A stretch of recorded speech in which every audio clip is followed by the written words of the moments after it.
Welcome, investigator. Evil is on the rise. Crime is escalating. Our mission is to eliminate the crime by exposing evil, examine why it manifests, and highlight the brave souls that confront it every day. Join us as we work together to bring justice to every victim. Welcome to All Things Crime. Here's your host, Jared Bradley.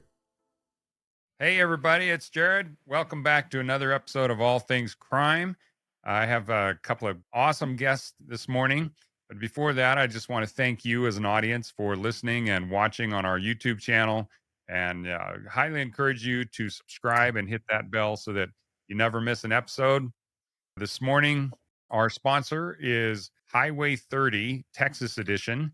We were just at the Highway 30 Music Festival, and it was absolutely fantastic up in Filer, Idaho. It happens every June. So if you are anywhere in the Northwest, man, it's just a great time.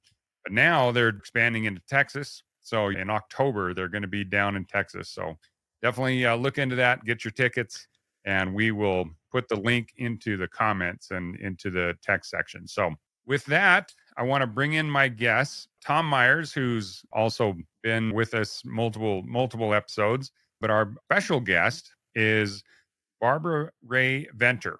And did I pronounce that right, Barbara? You did. Oh, awesome.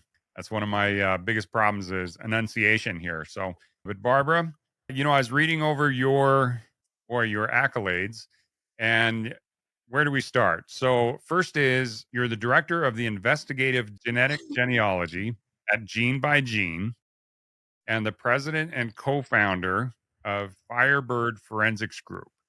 So to start off with, Barbara, why don't you tell us about those positions and kind of how they got you into and actually how you got into genetic genealogy.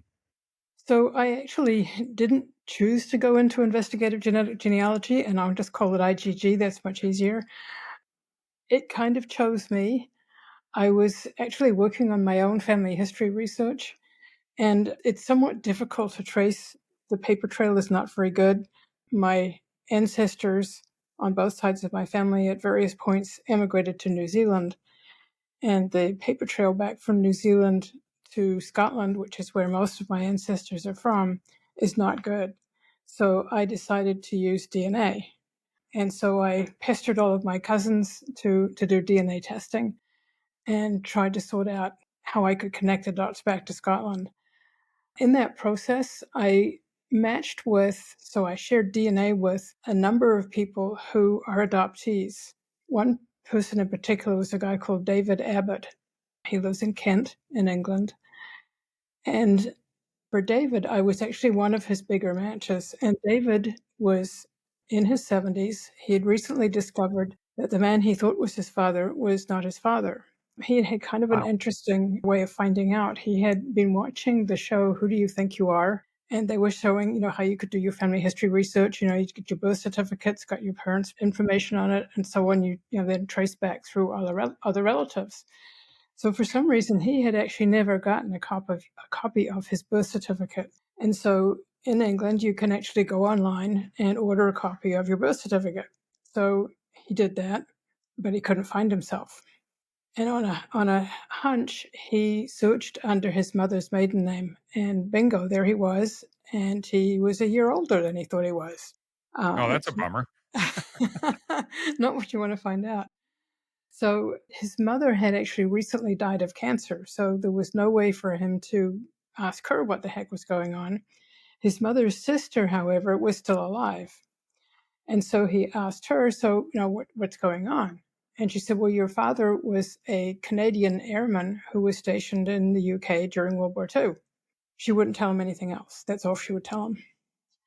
And so he thought, well, he'd try to figure this out, do some DNA testing. And so I, of course, happened to be one of his matches. I unfortunately was not a match on his father's side. I actually matched on his mother's side because I also matched with his aunt. But meanwhile, I was still able to try and help him with, trying to figure this out. It actually is probably one of my longest running cases because he was from the UK and we were trying to look at Canadian records. He actually had very, very few people who shared DNA with him. And we finally got a close match about a year and a half ago. And so we've tracked down who we think it is. He hasn't yet confirmed it, but it was somebody who was actually from Scotland who had emigrated to Canada. And so he hasn't yet confirmed it, as I said, but at least he now knows who the man probably was. Wow. So that was my start. Because I didn't know how to do any of this stuff, I went online and I found a group called DNA Adoption who actually taught online classes for people who were adoptees to how to use their DNA to find their birth relatives.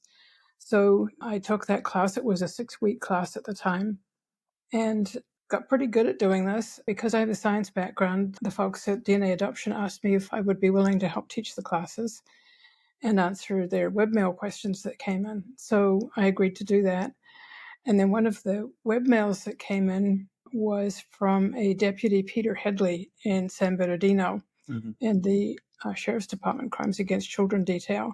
And basically what he wanted to know was this technique that we're teaching to adoptees, could that be used to identify somebody who was abducted as an infant and had no clue who she was, no information about where she was from or anything about her family? And so I said, sure, it should work. And so I volunteered to help him with working on that. And of course, that was the Lisa Jensen case, which I talk about in my book. And as we were talking about just before the show, it was not the usual unknown parentage case. And normally, when you get through an unknown parentage case, you've identified somebody's parents and everybody lives happily ever after, hopefully. And that's sort of the end of it. In this particular case, it wasn't the end of it. It was sort of the beginning of it, because it turned out that the man that had abducted Lisa, he was actually a serial killer. And so then it was a case of unraveling some of his crimes and helping with solving a long-standing cold case from New Hampshire called the Bear Brook Four, which was four people, an adult female and 3 little girls, who had been discovered over a 15-year period, stuffed into steel barrels and dumped in Bear Brook Park in New Hampshire. And so that was kind of the beginning of everything. So Lisa was of course a criminal case. She was an abductee who didn't know who she was. We sorted out who the guy who had abducted her was. He was somebody who had something like 15 aliases. And these were not made up names. The guy was an electrician, and so he would be working on people's homes doing remodeling or whatever else, and he would help himself to their identity. So he actually stole real identities. He had a phenomenal memory. He could remember all of these aliases. He could trot out social security numbers, driver's license numbers, you name it. He had it in his head. And he could get stopped on he got stopped on one occasion. I guess he was driving drunk. And he was able to just rattle off all the information about the particular person whose identity he was using at the time. So interesting character. So we identified who he really was. I worked with one of the ladies who's actually in my Firebird Forensics group, Janelle Davidson. We figured out who he was using blood from, he'd actually died in prison here in California, and we were able to get a blood cut from his autopsy and get DNA from that to figure out who he was. And then we also worked on identifying 3 of the 4 victims from the Bear Brook case. We were able to identify the adult female and then 2 of the little girls who turned out to be her daughters. In another really strange twist in this story, the remaining little girl is actually the daughter of the killer, Rasmussen. And so the story sort of keeps on and on and on. So we're still working on identifying that remaining little girl. Mm. Yeah, Tom, you had, and I'm going to be putting this into the video, of course. And so if any of you are actually listening to this, then you may want to click over to the YouTube channel so that you can see this graphic. And Tom, I really appreciate you putting this graphic together. Why don't you kind of explain, Tom, what you put together, and then we can have Barbara fill in any of the details or make whatever corrections he needs to do on you, Ranger. Sure, be glad to. And it's a process, as I said earlier, as we worked our way up to this. I reverse engineered this when I first heard about Golden State Killer, GSK, and how this whole thing came about. And then that led me to the Bear Brook State Park murders. I guess it was a large trailer park that was inside the county there in the smack dab the center of New Hampshire, near Allentown. And what I did was I worked to reverse that entire process and say, how did this happen? How did somebody didn't just wake up one day and do this? They had to have a clue somewhere, and that's what I'm dying to ask Barbara here. But I'll jump right into the graphic here. So, in what you were saying is the big bifurcation is between New Hampshire and California, and the series of cases that took place up in New Hampshire, as you spoke to before, were the 4 murders. At least probably 5 if you count Lisa Jensen's mother, which was probably killed by him as well. And that seems to be the genesis of genetic investigative genealogy. And correct me if I'm wrong on that, Barbara. I think that's probably a fair assessment. And up in New Hampshire, and then somewhere along the way in tracking Terry Petter Rasmussen out to California, someone asked or someone got smart enough to say, hey, I'd like to do this also on a case, and that would be Golden State Killer. But backing up again, the 4 persons you spoke about before and the 2 barrels, one found in 1985. Later, when the investigators out walking the site, is my understanding, he saw this second barrel that was out there in 2000, 15-year time break in between the 2. And then we're off and running on this very cold case, circa 77 to 81. It seems to be the time period when the 4 young ladies are murdered there. And the trail that leads upward into Rasmussen comes from the Bodine family, and then it works its way out from the genetic connections there. By the way, I stalled there because I was stunned when you said about the rootless hair DNA. Can you explain that a bit? That was awesome. So that was one of those pure serendipity type things. I was recovering from some surgery at home, and so I was somewhat bored, and so I don't normally sit surfing around on the internet. I had come to a brick wall in trying to identify who the Bear Brook victims were. We had tried many times to get DNA from their remains, but they'd been out there so long that the bodies were really heavily contaminated. And so the DNA that we were getting was 98% bacterial DNA and only about 2% human. Theoretically, you could amplify the human DNA, but it would be very, very expensive and very, very time consuming. So I really sort of felt like we weren't going to be able to figure out who those people were. And so I'm surfing around on the internet and I see this article on identifying a little girl called Miranda Eve over in the East Bay here in the San Francisco Bay Area. And I'm looking at that, so I'm reading it through. And so Miranda Eve was the name given to a little girl whose coffin was unearthed in the basement of a home in San Francisco that was undergoing renovation. And back in the day, San Francisco had actually moved all of their burial grounds out of the city to the south of San Francisco to a place called Colma. And apparently they missed a few coffins, and this was one of them. So the question was, who was this little girl? And so using aerial photography, they figured out that the house was probably built on the site of the Oddfellow Cemetery. And they were able to pin down probably which burial site it was. So they had an idea as to who this little girl probably was. So they thought that she was from the Cook. And so what they did is they tracked down a fellow who would be her great nephew who lived in Marin County, right across the bay. And so they asked him if he would do DNA testing. So this is not IgG. This is just pure and simple comparing DNA from 2 people and saying, are they related? And so in this case, in fact, the little girl was a match with the guy who would have been her great nephew. And so they were able to confirm who it was. What was exciting about the story is I'm reading around as to what was the source of the DNA that was used. It was rootless hair. Yeah. I was so excited. If I could have jumped out of bed, I would have jumped out of bed and driven up to Santa Cruz, which is where the guy who had done this wonderful work is located. He's at the University of California at Santa Cruz. So when I did recover, we got together for lunch in Moss Landing, which is about halfway between where I live in Monterey and he is in Santa Cruz. And so we discussed whether or not he'd be interested in working on some forensic cases.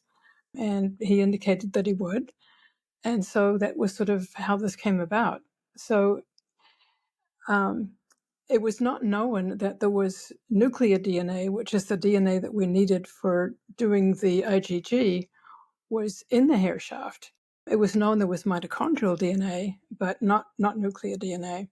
The problem, it turned out, was that As the hair shaft grows, the cells go through a process called apoptosis, or programmed cell death.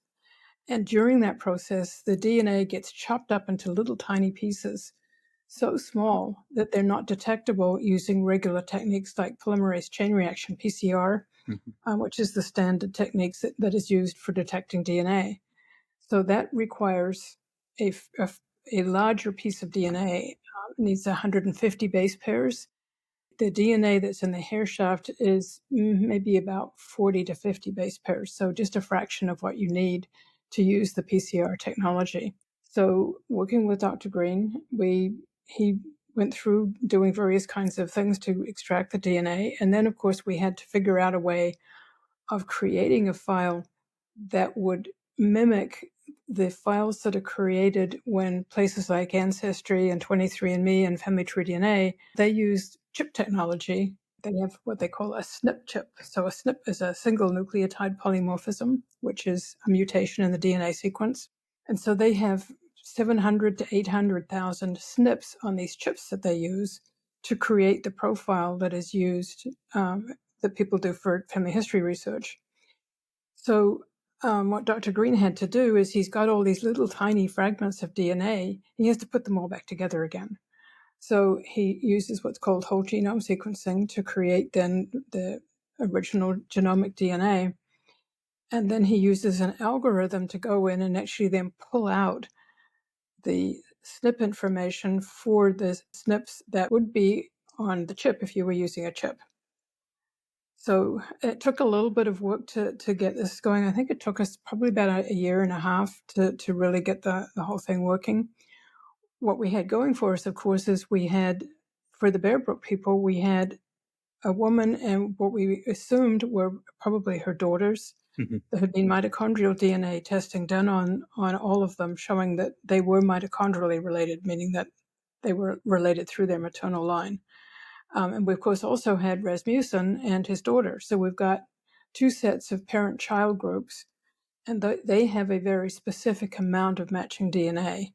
The unit that is used is the centimorgan. So a parent-child match is about 3,500 centimorgans.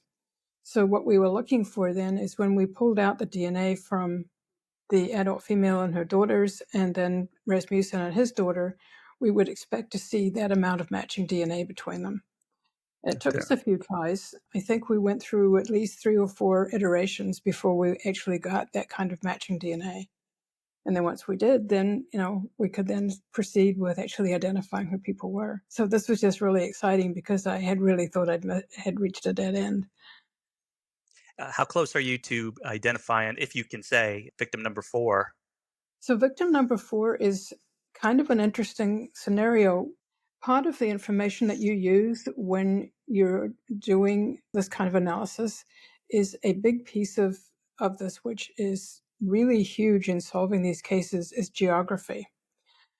For Rasmussen, we're really not real clear where he was. There is some indication, well, we know that he was born in Colorado and that he went to high school in Arizona. We also know from some of his criminal activities that he was in Texas at various times, and of course we know he was in California. There's some indication that around the time that this little girl would have been born, he may have been living in Texas. He had communicated to somebody that he was working on the oil rigs. The woman who is the mother, we believe, is probably from Pearl River County in Mississippi. So we know that we're looking. Yeah, so we know that we've got the connection to Pearl River, Mississippi, and there were apparently a large number of men who actually went from Pearl River to Texas to work on the oil rigs because the economy was not real good. There were not a lot of good jobs in Pearl River. So we've sort of got the geography down at least that far. We don't have very good matches. The biggest matches, so I said a parent-child match is 3,500 centimorgans. The closest match that we have in this case, and this has been for a while, is 74 centimorgans. So we're talking about somebody who's maybe a third or a fourth cousin. We're getting closer. We were able to get the mother of that 74 centimorgan match to test, and we got some very interesting results. What it showed us was that actually her daughter, who was our biggest match, is actually matching two ways. And so she's actually related to our remaining little girl, both on her maternal side and her paternal side. So what that's doing, of course, is diluting out how closely she's related. So we thought we were pushing it to say she was a third or a fourth cousin. She's probably more like a fifth cousin. Wow. In a couple of different ways. But having the double match, we're now able then to focus on people who can only be matching through this double connection. So we're hoping that we're going to be able to make some progress now that we've got that. And we only just got that recently because, of course, as the way these things go, our biggest match was somebody who was an adoptee.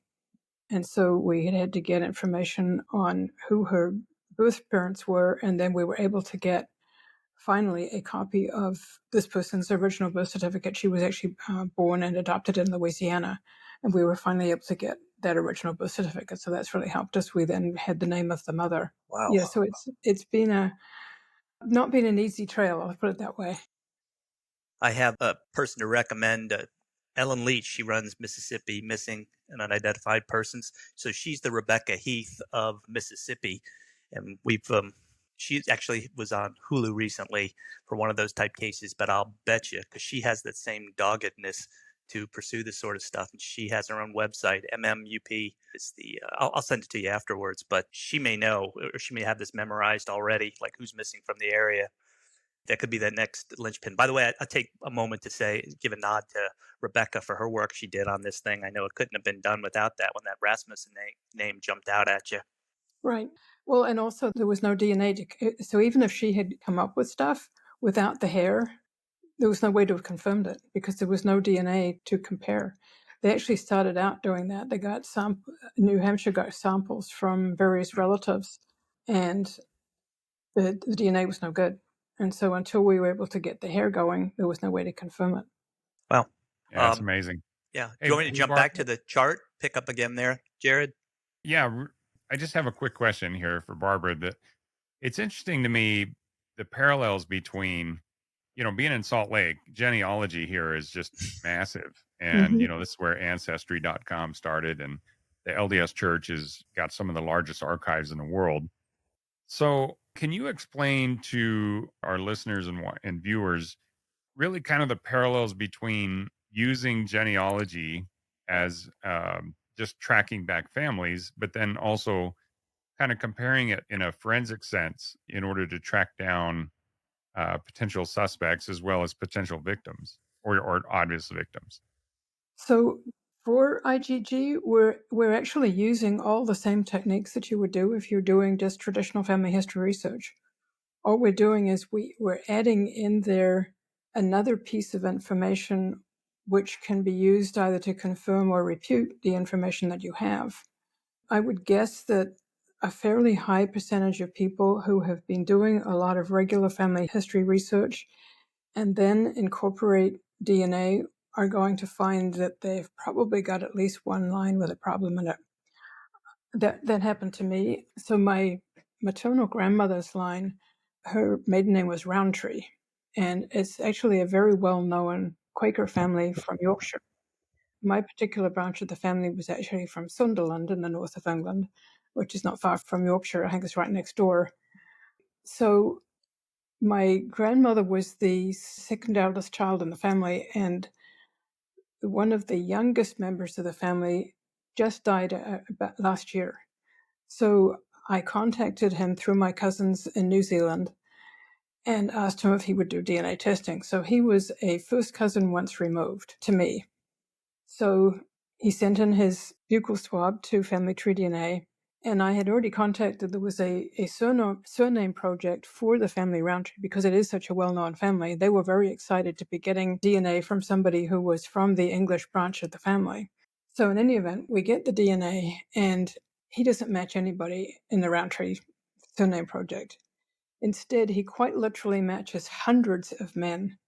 This is now Y-DNA, so this is looking at just the male line. He matches with hundreds of men in Clan Irwin. Now, the Clan Irwin folks are from Dumfries in the south of Scotland. And so geographically, it made some sense that, yeah, they were not too far apart. They're on either sides of the border, but they're all there. So I figured, well, this is okay. I'll just track down some cousins and I'll find out, where this has happened. So there are three ways that you can get what we call an NPE, or a non-paternal event. One is adoption. One is somebody's changed their name, or of course the remaining one is somebody had an affair. So I tracked down a cousin in Wales. So he was I think something like a fourth or a fifth cousin. We shared a 4 times great grandfather or something like that. So he tested, and so of course he matches with my cousin, matches with all the guys in Clan Irwin, doesn't match anybody who's a Roundtree. So okay, fine, we'll go a little further back. So I managed to track down this guy in Perth, Australia. I think we share something like a 6 times great grandfather. Wow. This guy was a real kick, because I explained to him, what I was trying to do, and so he goes, "What's one more illegitimate person in my family line?" So he tests, same thing, matches with both of the cousins, matches with all the guys in Clan Irwin. What was kind of interesting, I had actually been in touch with the folks who run the Clan Irwin project, and they had actually put my cousins into a special group of men who were part of what they called their Border Reivers group. Now, the Border Reivers were actually expelled from Scotland at some point and sent to Ireland. They were a pretty bad lot. They would race back and forth across the border, stealing cattle and wives and whatever else. In fact, it was kind of an interesting time. And I was now back to that time period with my cousin from Australia. And so they actually developed what they call border law. And this went on in both directions. I mean, the guys from England were just as bad as the guys from Scotland. They would just, race back and forth, creating mayhem. So in any event, if somebody had stolen your cow and your wife or whoever, and you wanted to get them back, as long as you did this within 3 days with all due hue and cry, you could go racing back across the border, grab your cow or your wife, whichever one you wanted, and bring them back over the border. So it was kind of a really not a good time. These are the people who were supposed to be my Quaker relatives. I don't. They're a little different temperament, I would say. So anyway, that's sort of a back to where I got, and I figured I'm not going to be able to figure this out, but I at least knew now what had happened is that presumably a Roundtree wife had been impregnated by somebody from Clan Irwin. Either she'd been taken or just been raped and sent back over the border, who knows? But that was apparently the origin of my Roundtree relatives. Wow. So it was a very different story to what I had understood. So, and you couldn't do that without DNA. I would never have known that there was an issue with the line, but for the DNA. Wow. All the rest of my lines seem to be okay. Is that about 1740 or so when you said sixth great grandparent? Yeah, right. Back in the mid 1700s. Yeah. Wow. Amazing. I wish you had the chance to meet my mom. She passed away just last October, and she was just amazing at this tracking back genealogy. And she had traced our line because on my grandmother's side, on my mom's side, that's purely Scottish, and we're the Ferguson line back there. Okay. And anyway, she's traced us back, and we have, this is all documented now, but gone back, she's 8 or 9 generations. So she was amazing at it. And it's the knowledge that we lost when she passed away was it's just incredible. But Mm-hmm. trying to figure everything out that she was researching.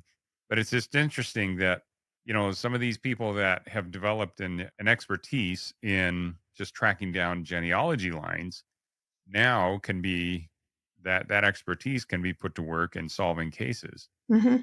So that's kind of the one piece that I'm not sure we've explored enough is, so now that you've established all this genealogy, how do you put that to work in helping solve cases? So at the moment, I actually only work on solving cases. So either identifying suspects in violent crimes or unidentified remains. I very occasionally will help somebody with an unknown parentage case, but not very often. So most of my time is spent actually working on cases. That's awesome. Wow. That's great. Yeah, fantastic. All Yeah, right. Well, I think we currently have something like 50 active cases. wow. That's That's awesome. So yeah. Tom, why don't you go back to the graphic and pick up where we left off. Yeah. So in the graphic itself, we have that semi-porous line between New Hampshire on the left and then California on the right. Got them, geographically backwards. But I started with New Hampshire, trying to reverse engineer this. And actually, like I said, about 2018, when this thing broke, we went quickly from looking at this, going back to Bear Brook and trying to figure out how it was done. And Jared, we know, just looking at the MVAC and DNA and touch DNA, when this thing broke, it just changed the entire paradigm of how work was done for us. And I really wanted to know how it was done. So we started with New Hampshire, and then brings me to current date. So going from New Hampshire, what happened? This didn't happen in a vacuum out in California, but for the June case, Unsun June, I think I'm saying it the right way. And that is Rae-Venter was the killer in that, who's another AKA one of the 15 or so of Peter Rasmussen, rather. And it ascribes back to him because of the match via fingerprints and then the autopsy, the DNA that's extracted from that. So we have our commonality there where he travels to California and he takes with him the little girl, the Jensen girl, later discovered to be Bodine, and that entire line. So we have that. But somewhere along the way, I know you got notified by somebody, some clever investigators, and that seems to be the genesis of where this took place onto Golden State Killer. I've seen a couple of different apocryphal references, and of course, you've said it yourself, Barbara, but I'm wondering who exactly made that jump and how was it? And I understand absolutely it's a team effort, that people bring something each time to the table, but what was the genesis? I'm assuming it is coming from the Bear Brook case itself. Yeah, so I believe what happened is that either Steve Kramer or Paul Holes had heard from Peter Headley so Peter Headley was the detective in San Bernardino, that we had solved the Lisa Jensen case. And so Paul then called me on the phone and asked me if I would be interested in helping him on a cold case that he had. He didn't tell me what the cold case was, just asked, would I be interested in working on a cold case? And I said, sure. That's awesome. That was the jumping off point. Well, Yeah, of course. Right. I know, Steve. It's awesome work. Absolutely. And I knew that it was very nebulous how it started out in California. And all of a sudden we had this vacuum where a Golden State Killer happened. And in fact, I've heard people brief that this is the very first case. And I said, nah, it just didn't happen one day. Somebody had done some background work. And I thought that was the case. And yeah, I'm glad to know that, rather. And you see on the bottom right-hand part of the graphic, it says, how did Bear Brook go to Golden State Killer? And that's pretty heads up ball playing, as I guess they would say, that break from the 1 to the 2. Do you mind speaking a bit? Well, the connection was Contra Costa County because Rasmussen was arrested in Contra Costa County. Paul Holes was in Contra Costa County. And of course, Peter Headley was involved with the arrest with Rasmussen. So they all knew each other. And so, of course, when we solved who Lisa was, Peter Headley was bragging to everybody that we had solved it. And so he would tell anybody who was listening. So, of course, one of the people listening was Paul Holes. Love it. Love it. Yeah. I'm fond of saying that brilliance exists in so many different enclaves out there, small police departments or an ME's office, a coroner's office. And it's just that dogged determination that somebody brings something together. And they seem to find these like-minded people that are just savage and they're willing to bend some sinew and get out there and solve these things.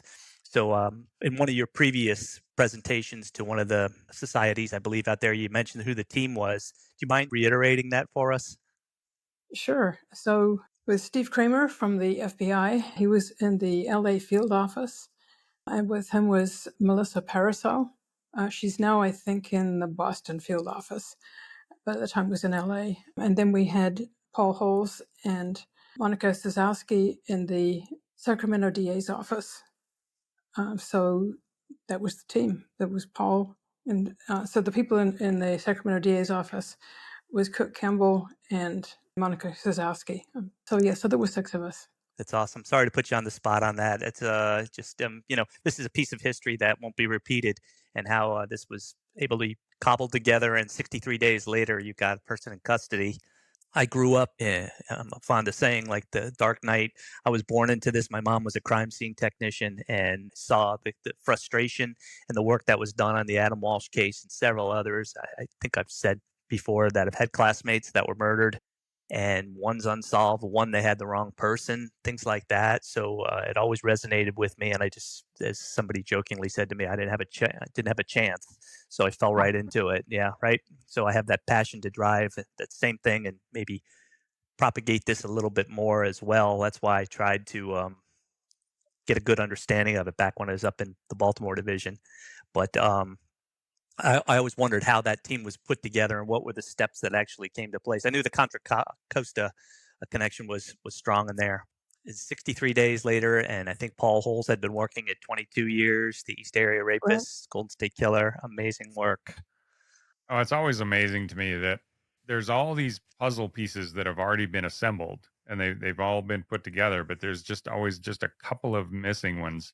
And Hmm. then next thing you know, somebody else comes along and mentions something or a new technology is developed, and all of a sudden those last pieces are put together and they can solve the case. So on that light, Barbara, what do you think was kind of the one or two major events or items that really helped solve the Golden State Killer case? Well, there was actually one thing that happened, which was totally turned the case around. So we're doing this before anybody else has done it. So there are basically no rules on what can be uploaded to the various sites. So we had originally uploaded our DNA profile that we had to both Family Tree DNA and to GEDmatch, which are the two traditional sites. And we had matches that are like the one that we have in with the little girl from Bear Brook. They're in the 60s. So you're a long way out from solving anything. So we'd actually had tried to build some trees, and we actually had built a couple, but they weren't connecting to anything else, and you needed to be connecting the trees. So I had an account at MyHeritage, and so I said to Steve, I can upload the file to MyHeritage. Shall we go ahead and see if we can get any better matches in there? And so uploaded the file, and there were two matches that were, one was a second cousin match, and one was a second cousin once removed. They were actually a mother and daughter. All the rest of the matches were like the ones we had at Family Tree DNA and GEDmatch.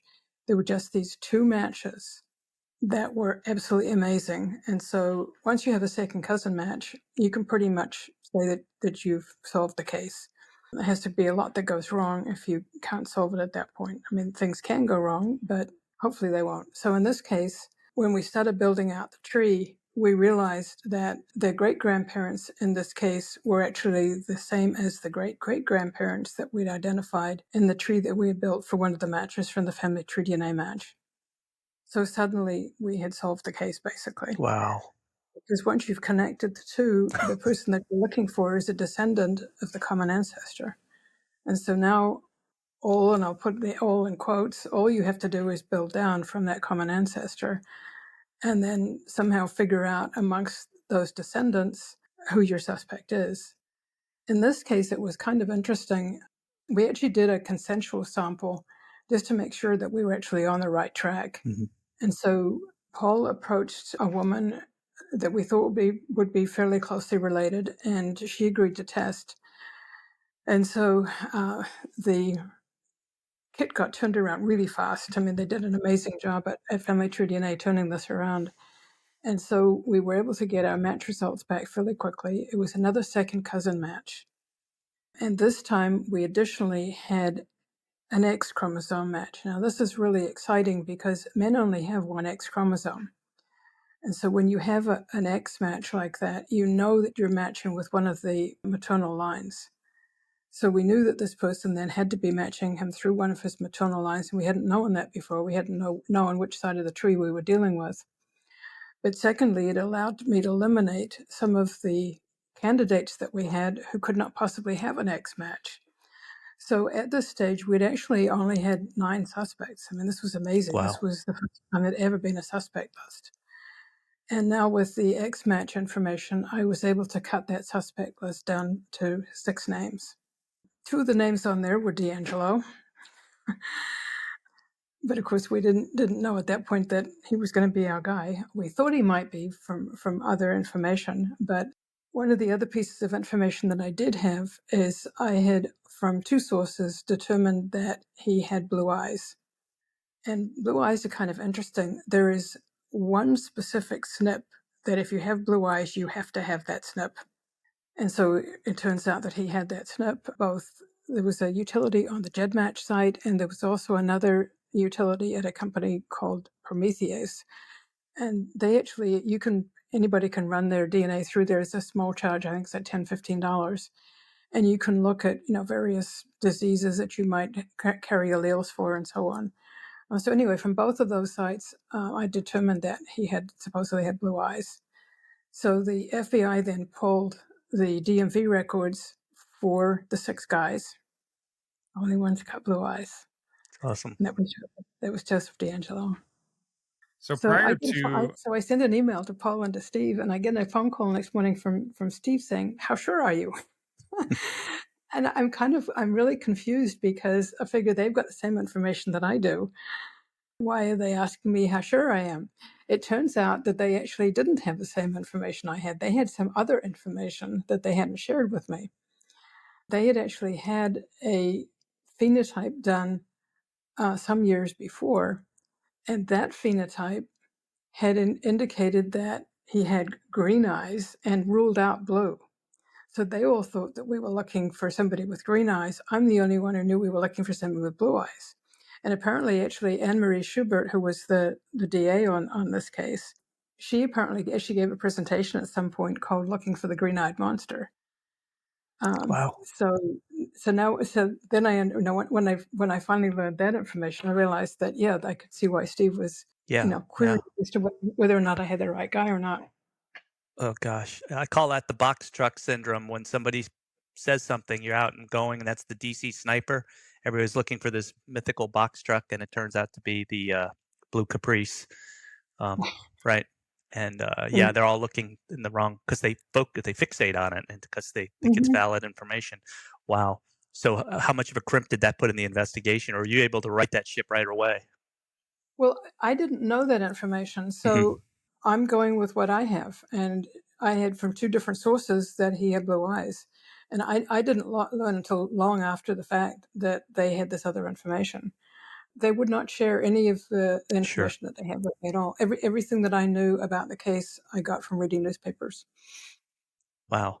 Now, how did they go down the wrong trail on the green-eyed monster? How did that happen? The phenotype, but It didn't ever play in because we didn't get to that point of ever trying to use that data. I mean, obviously they'd tried to use it previously when they were screening people, but for our particular project, it never came into play. At least as far as I know, it didn't. I don't know whether they had tested anybody who had green eyes, and unbeknownst to me, that's possible, I suppose. wow. But Okay. as far as I know, they didn't. Yeah. So Wow. just for the audience's sake, to really understand the Golden State Killer case, they had DNA from the crime scenes, correct? Correct. And so, but the problem is they didn't have a reference sample. They didn't have a sample directly from, and this is the case with just lots of cold cases where they may have DNA from the crime scene, but they have to have something to compare it to. Right. And so the genealogical route, the reason this is solving so many cases right now is because there's so many investigations where they'll have DNA, it's ready to, and this will kind of work with fingerprinting as well, where you may have evidence from the crime scene, but you have to have something to compare it to in order to actually narrow it down. And so the potential that they had of suspects was in the thousands, from what I understand, prior to narrowing it down to the 6 that you were talking about. Mm-hmm. Yeah, and unfortunately, well, for the CODIS system and for anything that was being done, you had to have something to compare it to, and of course, doing the genealogy obviates the need for having something to compare it to because you can figure out who it is by basically triangulating off of the information that you have and figuring out that it has to be a certain person or it has to be a certain family. I mean, we quite often end up either with cousins or with brothers, since most of the time the perpetrator is male. But we're zeroing in, right on an exact family as to who it is. Yeah, and that's So of course once been the once joke. they narrowed it down, did they actually get then they actually got like a buccal swab from this guy, correct? So what they did, so I was not involved in this, so everything went quiet. And I didn't know anything else until the day after he'd been arrested. I mean, obviously I'm a civilian, so I wasn't privy to anything. What I understand they did is they went out, they had him under surveillance and followed him to a shopping mall. And after he went into the mall, they swapped the door handle on his car. And that came back at whatever gazillions to one that it could be anybody else. So they were pretty sure they got the right guy, but they'd been doing this for a long time. So they decided to do a second sample. And so they then got a tissue out of his trash. And same thing, the odds came back gazillion to one, it could be anybody else. And so at that point, he was arrested. Right. Yeah, And I've then, of actually course, at that seen. point, then you do another swab. Then you do the buccal swab to Mhm. make sure you've arrested the right guy. So, yeah. Yeah, they have to make sure that once it goes to trial, that the defense can't get all that's thrown out because that would ruin the whole thing. So, I, yeah, that's so fascinating. Tom, go ahead. Yeah, I had a question now. Dr. Peter Speth, he took 2 samples at the time, which was he's a bit of an outlier for doing that. I guess he had the foresight to realize these sexual assault kits would be coming into vogue and possibly knew about it. I'm taking some guesses here how that came about, but wasn't he one of the reasons why they were able to put this all together? Am I correct on Oh, that one? absolutely. Yeah. Yeah. So, yeah, what he did is, and I'm not aware of any other pathologists who or medical Wow. examiners who do this, but he always took two rape kits. So one of them he would use for doing, various kinds of tests. And back in the day, really the only tests that were available were things like looking at enzymes or looking at blood But groupings. I mean, it's all in hindsight, it's pretty crude. And then the other kit he would just put in the freezer and never use it for anything. So actually, when he asked me to send him a signed copy of my book, so when did I put in it? Thank you for saving us a DNA sample, yeah. because this had been sitting there for 38 years. Nobody had ever touched it. Am I correct in saying that was the sole sample that really connected the entire event, the entire GSK? What it was a pristine sample. So we do what's called a call rate on, when we're processing the DNA, what the lab does. And so what they're looking for is they want all of the SNPs that you would expect to be there. You want at least 95% or even better, 98% of those to be there. And I think the call rate on this one was something like 98%. I have a case right now that I'm working on where the call rate's only 85%. And it makes it very difficult because you've got pieces of the genome missing. They could be significant pieces for matching with particular people. And it just causes all kinds of problems. But this was absolutely pristine DNA. It was amazing. Yeah. Really was. So he just saved it for us. Yeah, if I recall, it was like an early 70s sample, maybe 77. And I know Mm-hmm. about 1983 is when the sexual assault kits started becoming standardized. And I think his was from a homicide, which maybe changes the, Yeah, you know, it was a rape homicide. Yeah, so right. it was actually 38 years old. Yeah. Wow. And then I know GSK, over 60 victims on that, 15 homicides. Am I right about my numbers on that? So, So there were over 100 burglaries. There were or at least 50 rapes and 13 murders that we're aware of. So of course the big question is, did he really stop? yeah, that big dearth of time in between. I can recall something happened in South Florida, the ski mask rapist at the time, and the same just incredible amount of resources that were devoted to that. And the guy was doing essentially the same thing. And they actually got him on Leighton's fingerprints later on, amazingly, because that was something that always haunted me as a kid. Like, how did they put this case down, or whatever happened to him? Or did he just move? And I recently figured that whole thing out, and very undramatically, it just, they matched him to fingerprints, and that was it. It was over with. So this is a close parallel with that, but that's Mm-hmm. the thing from my youth that I remember. Well, I have another serial rapist case that I worked on. It was the Clearfield rapist, which was actually out of Utah. It was out of Clearfield, Utah. And so this guy was a long haul trucker. And at the time that I was brought in to work on the case, there were 9 known rapes that had been connected using DNA. And so I was able to identify this guy. It was another of those cases with all kinds of weird twists and turns in it. But in any event, after he was arrested, they discovered that what he had done is he had actually changed trucking companies so that he could change his trucking route. So he had been doing, what is it, the I-80, Wyoming, Idaho, Utah, and he changed it to instead drive out to the West Coast and up the West Coast. So he was somebody else that looked like he had stopped. The nine were it. After they arrested him, started realizing where he had been, checking with folks out on the new trucking route. There've been a couple of confirmed, but he's now known to be responsible for several more, not only rapes but also homicides. So Wow. he did not. He just changed his trucking route. Oh, it's incredible how many. I don't know if you know Detective Lindsay Wade, but I do. oh, okay. Well, she's just written a book, and I interviewed her earlier, but she was talking about how many cases could potentially be solved if we just got all of the people that are currently sitting in prison, if we made more of an effort of uploading all of their DNA samples, which they're supposed to have. And anybody Mm-hmm. that's a felon, their DNA is supposed to be loaded into the CODIS database, and Mm-hmm. but there's thousands and thousands of them that haven't. And Right. to your point, how many rapes and murders could be solved if investigators all over the country just had a reference sample? Mm-hmm. If there was actually felon DNA sitting in the CODIS database, how many more cases could be immediately solved? And then, as a businessman, I'm always looking at ways to make things more proficient in my company. And, you know, how many millions of man hours have been wasted Right.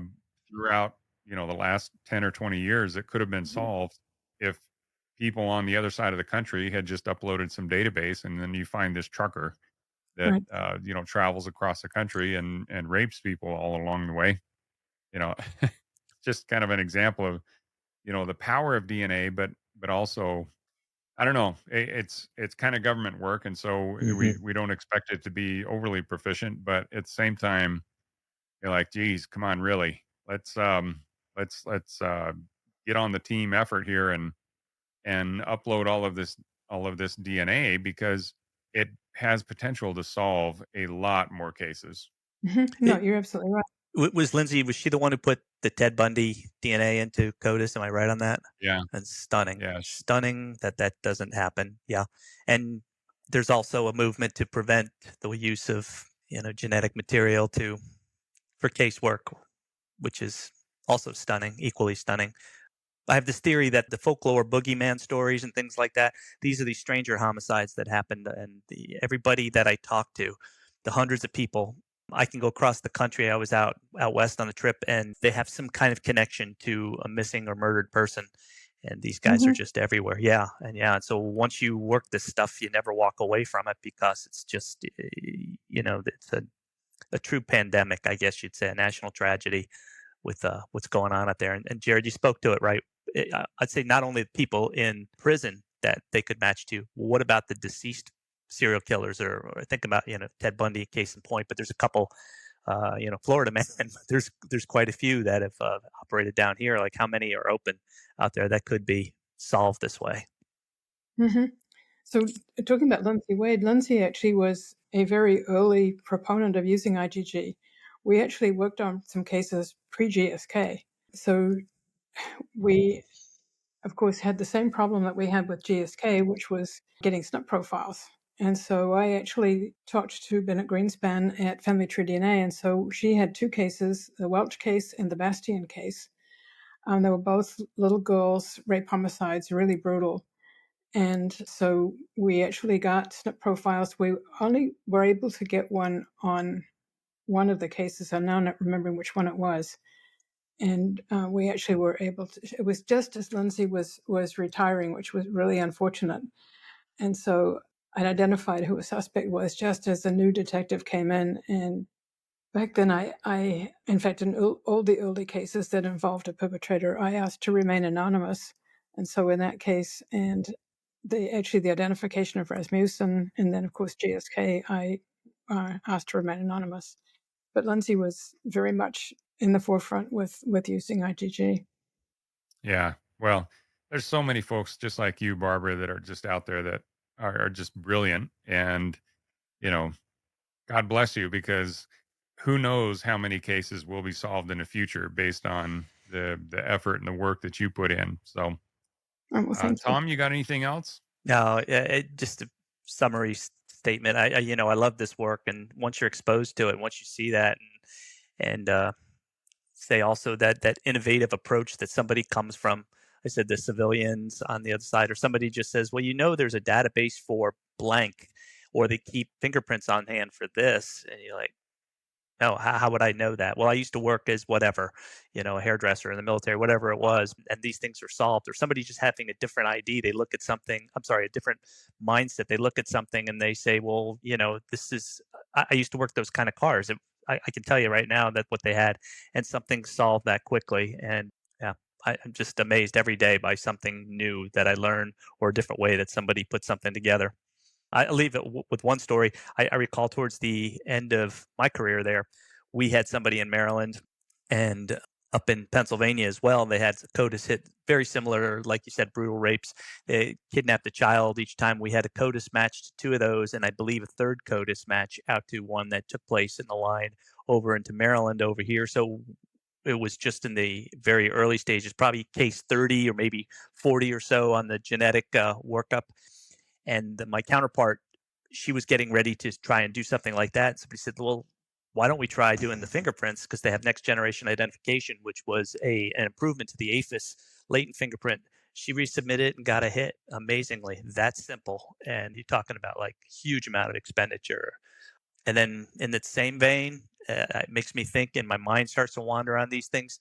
Who's working these people after you put the case down? Who's following up with these people? And, because everybody's works their own enclave, their own jurisdiction. And then maybe you have the FBI, but if you're not getting a return on investment, how long can you work those open hole cases where you're not getting a return on investment for it? So there is no methodology to it. Like you said, Jared, very adroitly with the business and the efficiency on it. Who's going to get the reward for it? Who's going to get the additional funding? That's a problem.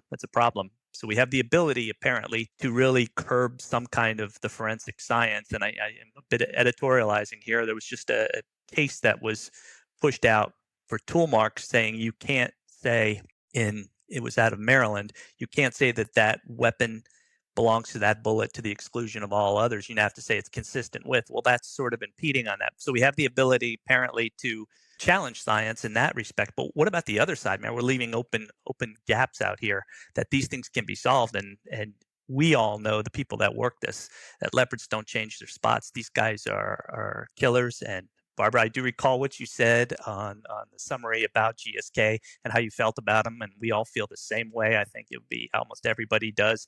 And the methodology and what he did with putting the plates on the victims' chests and mentally torturing those husbands and things like that. What a horrible human being. But maybe if we put the effort into that to solve and prevent these boogeymen that are out there, we might put a dent into this, a serious dent in this. And we're no longer at the golden age of serial killers, and DNA turned that. So, I would like to keep that going, see that keep on going. Well, Barbara, if you had to summarize, all the excitement and kind of the feelings that you went through as you were actually helping solve this Golden State Killer case, how would you do it? Partly it was a feeling of relief, but just that finally we're able to get this guy. Just going to the sentencing and hearing all the victim impact statements, it was emotionally truly exhausting. And you've got this person up there who's pretending that he's this feeble old man. And it was everything about him was just so unrepentant, I guess is the right word. I mean, he mouthed some words about remorse, but you could see that he didn't mean them. And you've got all these people that he has hurt, he has destroyed their lives. So many of his victims they ended up with, the typical problems that people who've been raped have with alcohol and drugs and broken marriages, and just basically their lives just completely turned upside down. And here's this person up there masquerading as some feeble old man when they've got pictures of him doing burpees in his cell. It's just ridiculous. So a lot of it was just, I guess, a feeling of just relief that we had managed to finally put a name to this guy. Yeah. Wow. I really appreciate that. It's of the cases that I've been involved with, and especially that the MVAC has helped solve. It's just for us, it's just been this just absolute elation that the thought of not only getting, one of these suspects and the Golden State Killer case, man, this guy's just a absolute monster. Get him off the street and deal him a little bit of justice. But more importantly, I think, is the fact that the victims now can hopefully start the healing process, and possibly even, you know, the justice that they find will help them in the future. So, well, Yeah, guys, any I think what came out of that was very Mhm. much the victims talking about how basically for 40 years, he would call them and threaten to come and kill them Ugh. after the fact. Some of them years and years and years after the Hmm. fact. So these people had all been living for basically 40 something years in fear he was going to come back and kill them. Suddenly that was gone. Wow. And And I think, additionally, what you did was you told them you're not forgotten. We remember you, and we're going to do the right thing. And all these years later, Mhm, so it's got to be a tremendous mhm. gift. It is an amazing gift. And I see it also with unidentified remains. I worked on a case. This was actually out of Henderson, Nevada. And the detective told me when he called, so we identified this woman whose body had been found. And so when he called her sister, her comment was, she'd been doing this now for, I think this was like another 40-year-old cold case, 41, 42 years. She said, I can finally stop every time I go past a homeless shelter going in and looking for my sister. Wow. I can't imagine what it must be like, not to know what's happened to somebody, and you just keep hoping. Yeah, yeah, absolutely.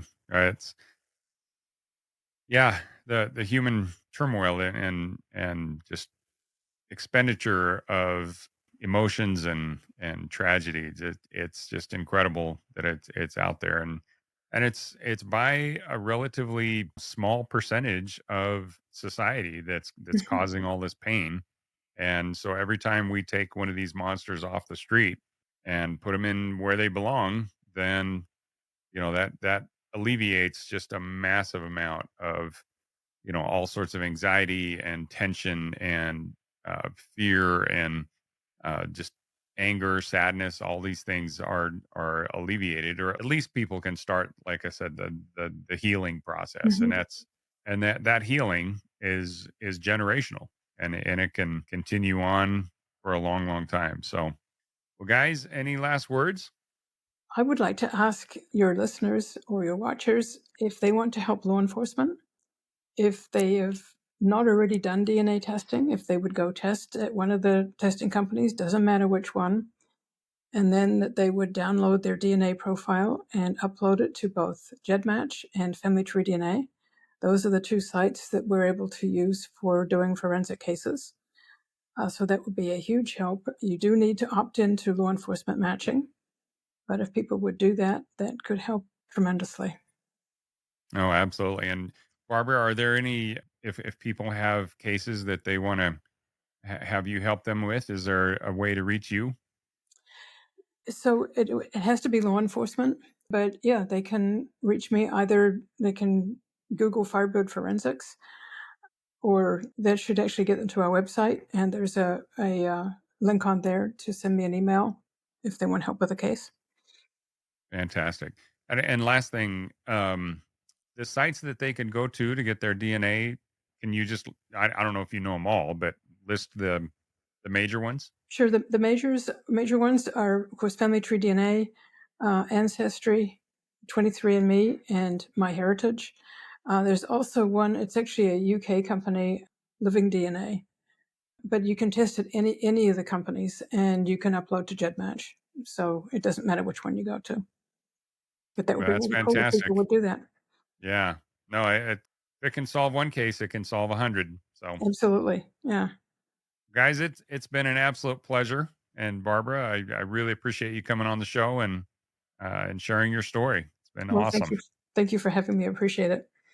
Oh my, Take care. it's our pleasure. Yeah, congratulations on the book, by the way. That's awesome. Oh, well, thank you.